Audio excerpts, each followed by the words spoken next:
তুমি বাদ করবে। এই জাতীয় কোনো কথা বিশ্বাস করবা কেউ?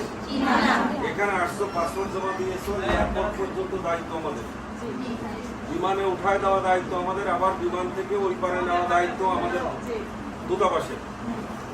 এখন থেকে যদি কেউ বেশি পয়সা করে খরচ করে এবং আমাদের নামে আসে, কোনো পয়সা আমরা এখান থেকে বাদ দেবো। আমরা এত কষ্ট না, যাতায়াত খরচ তো তোমার করতে হবে, এটা যাতায়াত খরচ তুমি বিমানেও আসতে পারো, পায়ে হেঁটে আসতে পারো, লঞ্চে আসতে পারো, এখানে আমার কোনো বক্তব্য নেই, যে যেভাবে পারো চলে আসবে। এই খরচের বিষয় বা পথে খাওয়া দাওয়া এটা, কিন্তু কেউ তোমাকে বললো যে তুমি বলেছিলে পাসপোর্ট জমা দিয়েছো, কিন্তু পাসপোর্ট কাজ করবে না, 20,000 টাকা না। আছে না গ্রামের সাধারণ মানুষ মনে করবে যে আমার এত দূর আসছি, 20,000 টাকা না দিলে তো সব চলে যাবে। সেই সময় তোমরা ফোন দিবো, আমাদের বলেছিল এখানে নাম্বার থাকে যে দুজন সবসময় বলতে থাকে, এই নাম্বারে ফোন দিয়ে বলবো যে আমার কাছে 20,000 টাকা যাচ্ছে, এটা ঠিক বুঝতে পারছো? কারোর কাছে কোনো পয়সা করে দেওয়া যাবে। আর তোমরা যেভাবে নির্বাচিত হলে তোমাদের যদি বোন থাকে, তোমার আত্মীয় স্বজন থাকে, তাদেরও জানাবা যে বলেছিল এভাবে যাওয়া যায়, কিন্তু কাজ না শেখা থাকলে কি যাওয়া যাবে?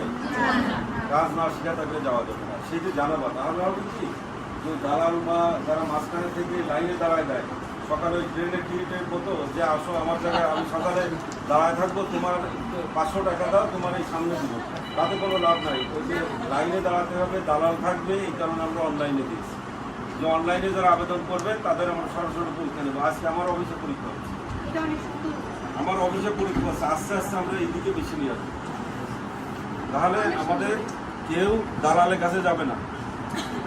তুমি কিভাবে কি করতে হবে তোমার বড় ভাইয়ের কাছে জিজ্ঞেস করো, কম্পিউটারের দোকানে যে জিজ্ঞেস করো, ওই বিজ্ঞপ্তি দেখাও যে এই বিজ্ঞপ্তি আছে, আমি এখানে আবেদন করবো, আমাকে সহায়তা করো। কম্পিউটারের দোকানদার কি 5,000 টাকা নিবে? আর নিলেও কি তুমি দিবা? সে হয়তো বলবে হ্যাঁ আমি আবেদন করে দিচ্ছি, আমাকে 200 টাকা দেন, 100 টাকা দেন।